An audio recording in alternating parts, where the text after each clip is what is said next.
नाही नाही, आज संपूर्ण देशासमोर ज्या प्रकारचं आव्हान उभं झालेलं आहे ते बघता काँग्रेस पक्षाने ठरवलं की आता आम्ही नागपूरला हाय तयार हम अशा प्रकारच्या या रॅलीचं आयोजन करून देशभरामध्ये जे काही आव्हानं आमच्यासमोर आहे त्याकरता सज्ज राहून येणाऱ्या दिवसांमध्ये पूर्ण ताकदीनिशी जे प्रश्न आमच्यासमोर आहे, ज्या अडचणी आमच्यासमोर आहे त्या सोडवण्याच्या दृष्टिकोनातून सर्वांना सोबत घेऊन पुढे निवडणुकीच्या दृष्टिकोनातून आम्ही तयारी करणार आहोत। या सभेच्या माध्यमातून काँग्रेस लोकसभेत रणशिंग फुंकत आहे असं म्हणायचं। बघा, आज लोकसभेच्या विधानसभेच्या निवडणुकीत येतात जातात, दर 5 वर्षानंतर निवडणुकीचं तर हे एक घटनाक्रम ठरलेला आहे, पण आज ही निवडणूक एक सामान्य निवडणूक राहिली अशा प्रकारचं आम्ही समजत नाही। देशामध्ये ज्या प्रकारे लोकशाहीसमोर आज प्रश्न निर्माण झाले आहे अशा प्रकारचं आव्हान याच्या अगोदर कधी निर्माण झालं नाही। लोकशाहीच्या नावाखाली आज देशामध्ये एक तानाशाह राज्य करत आहे अशा प्रकारचं चित्र आहे। घटनेला हातात घेऊन आम्ही आमच्या पदाची शपथ घेतल्या, पण खऱ्या अर्थानं आज जे आव्हान आमच्या भारतीय घटनेसमोर आहे, बाबासाहेब आंबेडकरांनी जी घटना दिली त्याच्यासमोर जे आव्हान आहे अशा प्रकारचं आव्हान राज्यकर्त्यांच्या माध्यमातून कधीही देशासमोर निर्माण झालं नव्हतं। आणि म्हणून ही येणारी लोकसभेची निवडणूक एक सामान्य निवडणूक नाही आहे। लोकशाही जिवंत ठेवण्याकरता, ही घटना कायम ठेवण्याकरता ही निवडणूक अत्यंत महत्त्वाची राहणार आहे असं आम्ही समजतो। आपण बघत आहोत की संसदेचं काम होत नाही।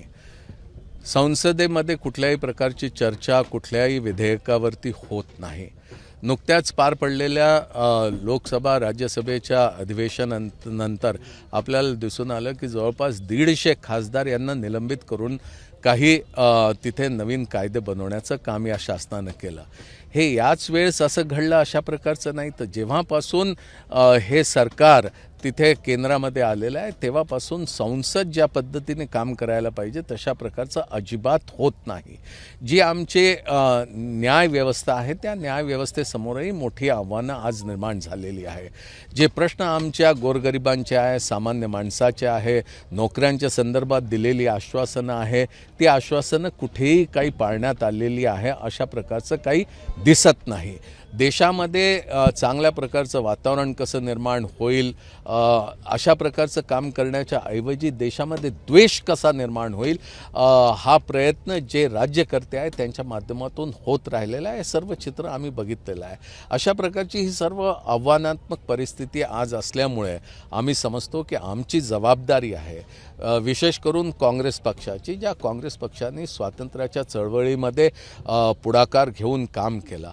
आज भारताच्या भारतीयत्वावरती ज्या परिकल्पनेला घेऊन आमच्या स्वातंत्र्याच्या चळवळीमध्ये सर्वांनी काम केलं होतं, आंदोलनामध्ये भाग घेतला होता, त्या भारतीयत्वावरती आज आव्हान आहे आणि म्हणून या निवडणुका येणाऱ्या अत्यंत महत्त्वाच्या स्थापना दिवस मनाने गया है, दीक्षा भूमि के साथ संघ की भी भूमि है, क्या इसे 2024 का सीधा संघ को चुनौती माना जाए? देखिए, एक समय ऐसा था जब इंदिरा जी नागपुर में आया करती थी तो कहती थी कि जब जब मैं नागपुर आती हूँ तो मैं बहुत खुश होती हूँ क्योंकि नागपुर भारत का दिल है।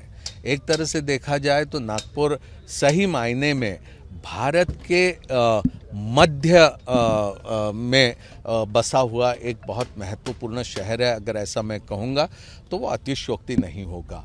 नागपुर से आज़ादी के आंदोलन में बहुत बड़ा यहाँ के लोगों का सहभाग रहा है। यहाँ का झंडा आंदोलन पूरे देश में मशहूर हुआ।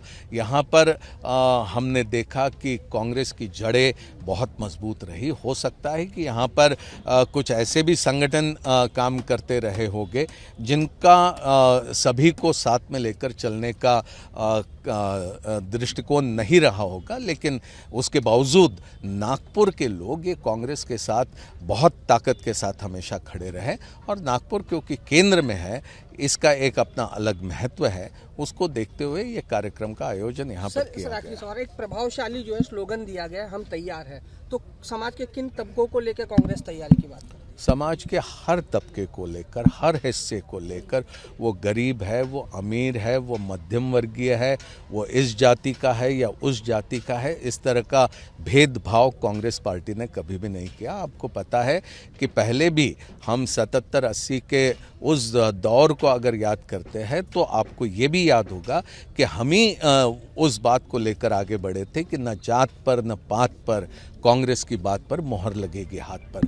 तो ना हम जात पात पर विश्वास रखते हैं, ना किसी तरह से इस तरह के भेदभाव में विश्वास रखते हैं। समाज के हर तबके को लेकर हम चलेंगे और हम ये मानते हैं कि जो गरीब है, जो पीड़ित है, जो परेशान है, जो कमज़ोर है, निश्चित तौर पर सरकार का ध्यान ऐसे तबकों के ऊपर ज़्यादा देना पड़ेगा, क्योंकि जो कमज़ोर होगा उसको ऊपर उठाने के लिए उतनी ज़्यादा ताकत लगानी होगी। सर, सैम पिट्रोदा जी का जो बयान सामने आया राम जन्मभूमि पर, उस पर बहुत आलोचना हो रही है। उनका जो बयान है फिर से सॉफ्ट हिंदुत्व या डेमोक्रेसी, इस पर कांग्रेस को कहा। देखिए, भारत में भारत की घटना बनाने में जो सभी महानुभावों का योगदान रहा, एक ऐसा समय था जब एक धर्म के नाम पर एक मुल्क बना था, लेकिन फिर भी भारत के आज़ादी की लड़ाई में जिन्होंने अग्रणी भूमिका निभाई थी, उन्होंने सभी ने सोचा कि भारत ये सभी भारतीयों का रहेगा,